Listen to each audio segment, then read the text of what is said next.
Hi everybody, welcome to the Steelers Nation Unite Weekly Huddle presented by Hyundai. I'm Missy Matthews alongside Arthur Moats. Shout out to the cool t-shirt. DuckTales, baby. That was a good one to wear today. We like Absolutely. that. All right, we have tons of questions in from you, the fans, so let's get it. Let's get to it. If I could speak today, right? All right, this first one is from Steelers Pride. They want to know, what was your favorite NFL team before your career? All right. So, growing up, I was a Cowboys fan. Yes, I was. I love the flashiness with Deion Sanders, Emmitt Smith, I already said prime time, but Troy Aikman, Michael Irvin, like all those guys, man. So I used to wear like 21 when I was in rec ball. I had my little bandana on my head. Very cool. Stepping. Oh yeah. But now it's Steelers Nation, baby. All day. All the way. We like it. All right, this next one is from Happy Sweet P24. Hey, I love the name. What do you enjoy doing outside of football? Man, outside of football, definitely love spending time with my family. I'm real big on that. Just letting them know that I appreciate all the support that they do. And then, secondly, man, just anything we can do in the community as far as helping out. Because I'm big on pleasing others. When I see somebody else and I'm able to give them a smile, things like that, it doesn't have to be a money thing, but just spending time with people, that's what I love to do. So, you do a lot with the Ronald McDonald House, which is very cool. Love the Ronald McDonald House, man. All right, next. Another thing, music. I'm a big music guy. Oh, man. Who's on the playlist right now? Well, see, for me, I have all type of variety. I do old school Aerosmith. I do new school Jay-Z, DJ Khaled, stuff like that, man. Gospel, it doesn't matter. The thing is, since we're up here and we're live, I'm going to tell you a little bit about me now. I'm a self-taught musician, drummer and pianist. So with that being said, growing up in the church, you had to learn how to play music, and from then, I just wanted to expand my skills. So I started listening to all type of music, and that's why I love such, a wide, broad genre. You see the hammer? You are on point today. You must have got a good night's sleep. 8 hours. Sleep specialist. Well, you'll be fired up at practice today. All right, Moats, our next question is from Robin. She wants to know, what do you plan on doing when your career as a football player is over? Oh, man. That's a good question. First, I'm probably going to sleep in. That's what I'm going to do, because you don't get to sleep in a lot when you play football. But outside of that, man, I definitely want to do something dealing with the media and something with the nonprofit sector. I think you'd be pretty good. I'm kind of an introvert, and I'm kind of shy just a little bit. But, I'm trying to figure out exactly what I want to do that can fuse both of those together, but it's going to be something in those fields. All right, very cool. We hope that's not anytime soon. Yeah, it's very true. All right, yeah, this one is from Kels Bells Webster. Kels Bells, what's up now? Who was/is your role model? Oh, man, okay. So when I was growing up, I had 3 role models. It was both my parents, my mother and father, and my uncle. They were very pivotal in, shaping me in all the key aspects of my life, as far as religion, as far as my sports, and as far as being a man. And I feel like with those 3, I was able to look up to them, and even now look up to them, and just continue to, have my growth in those 2 areas to make me a better person, to make me the person that you see today. Very good. All right, this next question is from Scott, who said, if you could switch from defense to offense for one game, what position and why? Well, you know what, man? If I could switch, I would be a receiver. I'm a deep threat. I want to go deep, but I have precision route running. I think A.B. mixed with Randy Moss. That's me. Okay. And business is definitely booming. All right, our next question is from Kim. Okay. She says, I am originally from the city of Pittsburgh. I now live in the 757. Hey, here we go. In your opinion, what has been the best play you've made as a Pittsburgh Steeler? And on a personal note, there is a confused person down here who still needs help to convert to a Steelers fan. I think you can help. Have a great season. All right. So the play that sticks out to me the most as a Pittsburgh Steeler would be, I have a couple plays. I would definitely say my first sack as a Steeler was Sunday Night Football, my first year here. I believe it was the second game of the year. We played the Carolina Panthers, and I ended up getting a sack on Cam Newton. And then throughout that game, we ended up going on a good run and beating them pretty good. That would be my play that sticks out the most, just because it was I felt like my official transformation back to outside linebacker and, joining that Steeler legacy and things like that. And then the second man would be when I sacked Joe Flacco that same year on Monday night, and we ended up beating them pretty bad that year too. I remember forcing a fumble that game, and just because that was the heated rivalry, that was the game that, as a Steeler, you love to play in those type of games, those type of big-time, prime-time rivalries, and to have an impact play in that game my first year here, I would definitely say those two things stick out the most. And in regards to that non-Steeler fan of the 757, listen here, man. Arthur Moats of the Pittsburgh Steelers, number 55, is telling you, yes, you what? You need to join the Steeler Nation now. All right? Don't cross the moats. Hey. Speaking of not crossing the moats, our keyword today is moats. Hey, so don't cross it, but the keyword is moats. So head to SteelersNationUnite.com, enter the keyword moats. All right, back to some questions. This is from our friend Erin. I bet you know her from Twitter. Absolutely. What up, Erin? How you greetings doing? from the Hutchings family. If you could go back and tell yourself during your senior year in high school anything, what would it be? Man, live free, have fun, and just keep being great. You know, that was the thing that when I was growing up, you kind of get caught up so much in everything else as far as the politics of the recruiting process. Man, what am I ranked on this board? Okay, this offer isn't coming in. Or you're focusing on everything else. But at the end of the day, man, you just got to have fun because if you're good enough, it doesn't matter what school you're going to go to. If you're good enough, the NFL is going to find you. And that was the thing that I would definitely tell myself, I probably had a lot more fun. I mean, I had fun, but I had a lot more fun. So, yeah. Good advice. Our next question comes from Michael. He says, you always seem to be so vocal and having fun. True. What? Are you the class clown in the locker room? And if not, who is? Man, all right. Now, I'm going to say this. I do have fun. I am pretty vocal. But the class, no. The class clown is two guys. James Harrison, see, everybody think he all serious all the time. He will fool you.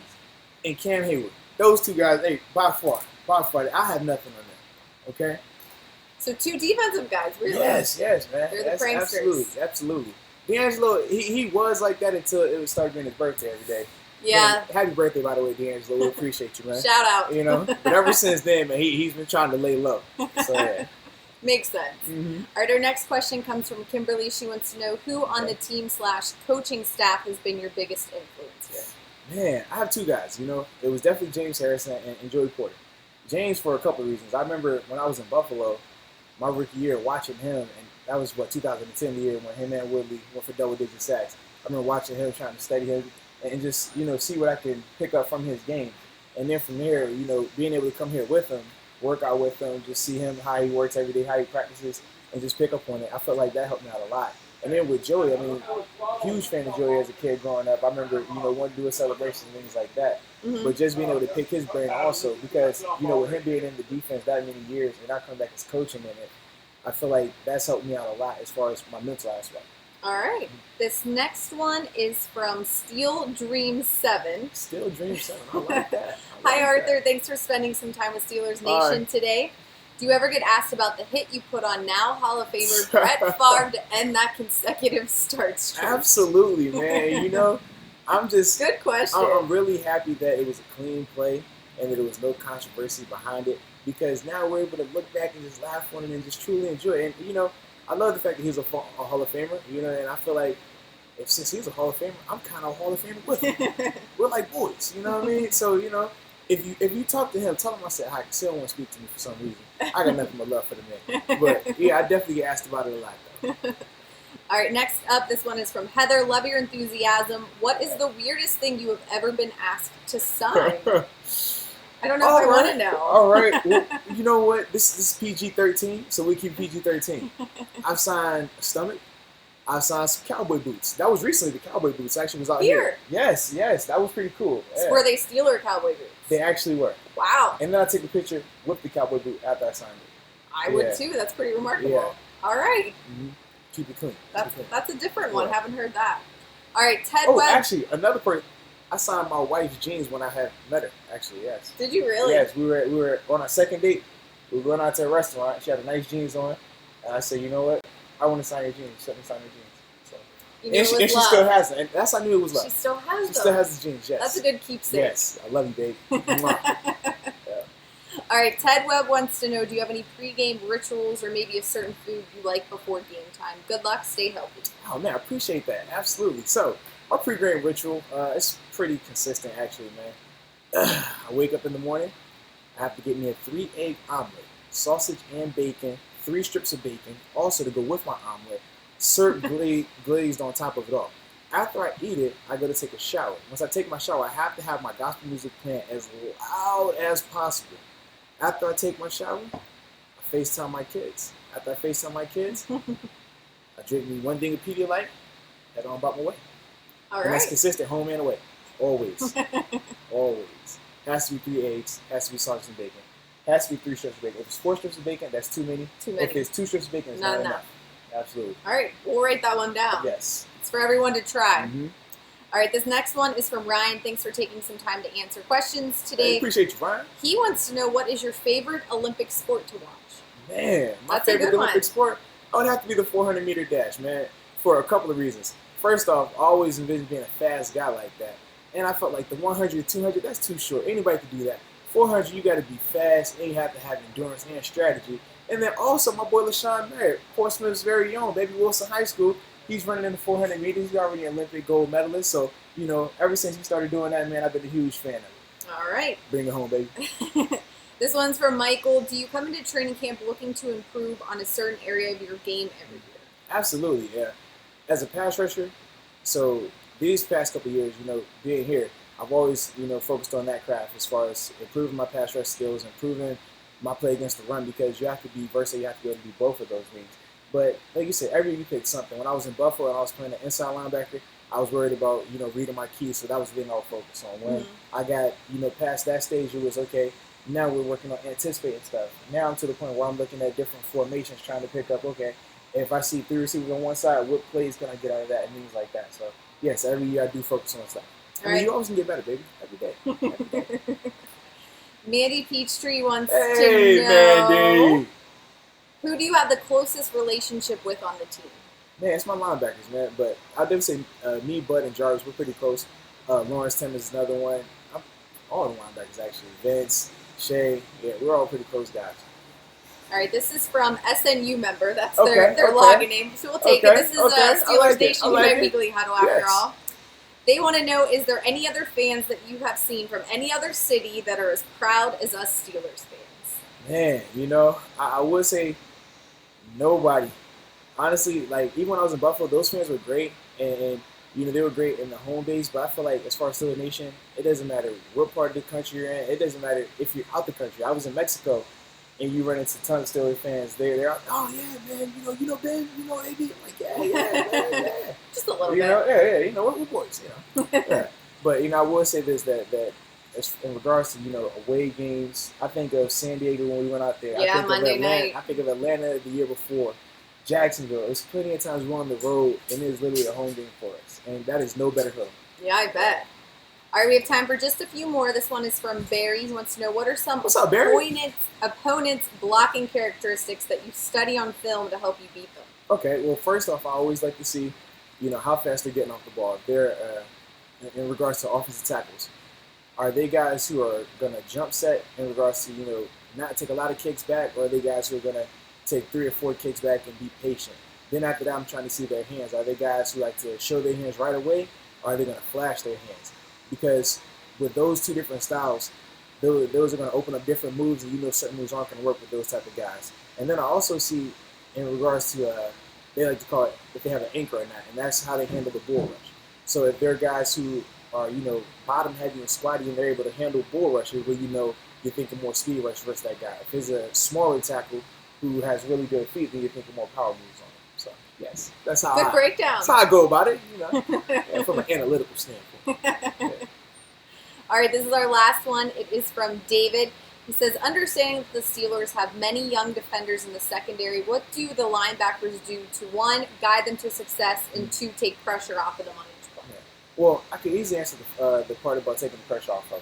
You know, I feel like up front, if we're able to get the pressure that we know we can get on a consistent basis, that's going to take a lot of pressure off those young guys in the secondary.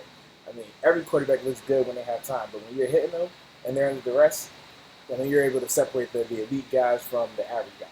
So I will say that. And then secondly, man, just communicating with them pre-snap, making them feel comfortable, not only, you know, off the field, but on the field, you know, in the sense of letting them know what to expect.